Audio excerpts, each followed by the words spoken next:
Alright YouTubers, this is the Dispose List, and in this video I will be showing you some Battlefield 2042. As you can already see, there are all manner of clips and none of them will be mega kill streaks of mine. Though some are just some fun kills that I had during the day, there are bugs, there are weirdities, and there are just spectacular views. And yes, there are spectacular things to be seen, there are those crazy Battlefield moments, and there are some stunning graphics. Though not too stunning, as medium settings is the best I could do with a reasonable frame rate, and even then, it's pretty low. Currently I run Battlefield 1 at Ultra, and I get well over 100 frames at 4K.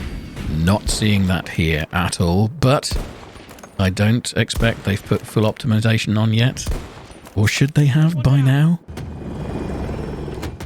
Who knows? Maybe this is an earlier build. I'm getting critical already, and I was promising myself I wouldn't. Look, let's put it this way. There's lots of fun to be had here, and I certainly don't feel as disappointed as I did when I tried Battlefield 5, but I'm also not being blown away like I was when I first saw Battlefield 1. So, as I say, I'm going to try and reserve judgment. I really do want a new Battlefield game to play. I love Battlefield 1 still, but a new one would be lovely. So, let's give the benefit of the doubt. Let's say this is not really a beta. Let's say this is much more like an alpha. They did delay the game recently, and that's probably because they have issues still, and they certainly do. So, whatever the situation, I guess what I'm saying is I'm going to do my level best to enjoy the next few days and see where it takes me. There were some strangenesses to overcome with the settings, so I'll try and produce a guide to help you guys through that are coming in after early access. Hopefully that will help you make the best of the couple of days that you'll have in the open beta, and then you can make your mind up as to what you do about the release.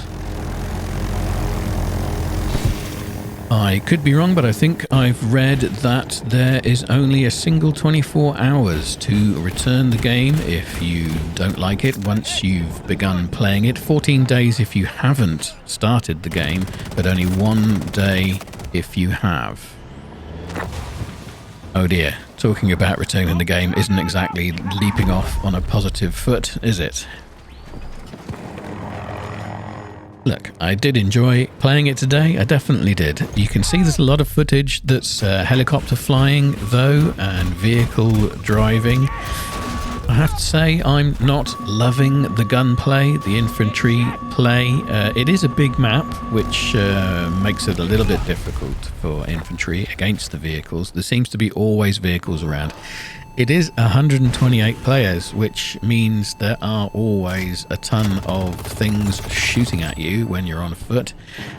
So it makes it challenging. Is that the right word for infantry?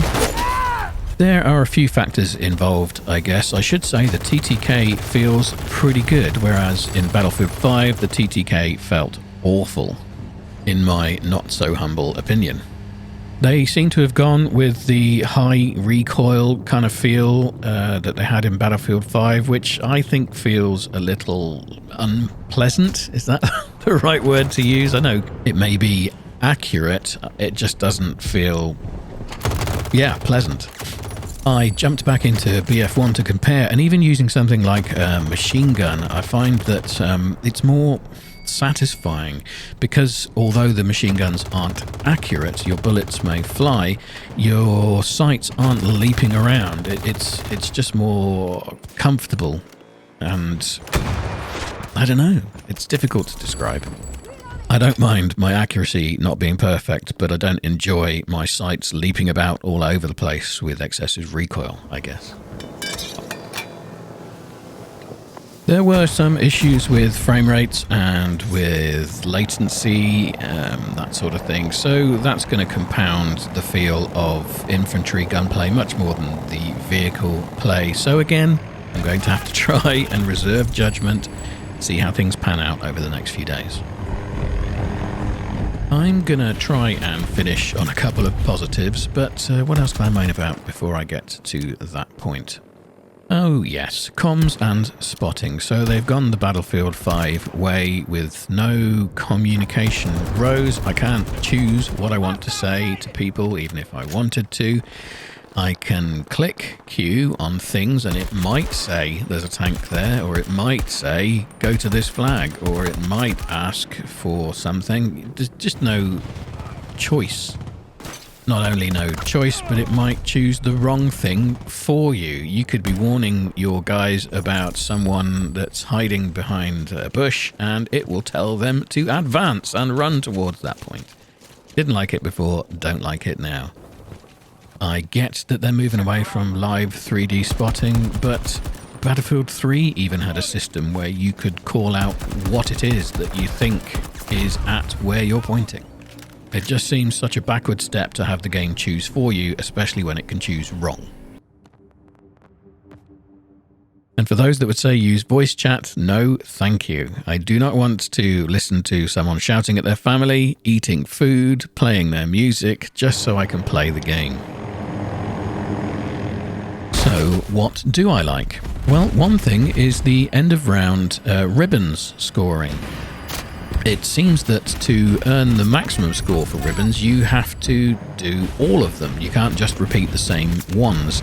And so it's encouraging you to have a variety of roles in your game. Great. Well done, DICE. Slight issue against that is the fact that there are no roles anymore, but you know what I mean. If all you focus on is killing, then you'll just get one ribbon. If you do some healing and some resupplying and some defending and some attacking and all those other great things, you'll get multiple ribbons and many more points. As always, these are my very first impressions, so if I've got anything wrong, then sorry, I'll correct it later, but that's the way it looks at the moment. What else now?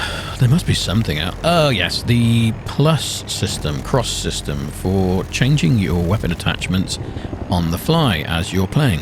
Like it very much. It always was annoying that you had to pick and then you were stuck with that, especially with modern weapons where you can actually have multiple attachments on you. So yeah, that's good. But of course, the other side to that is that there are no longer any class roles, really. The specialists each have one gadget unique to them, but other than that, you can pick whatever you want. So whilst I like a bit of flexibility, it feels like they've gone a bit too far. Oops, my positives started getting a bit negative. Can you tell this isn't particularly scripted?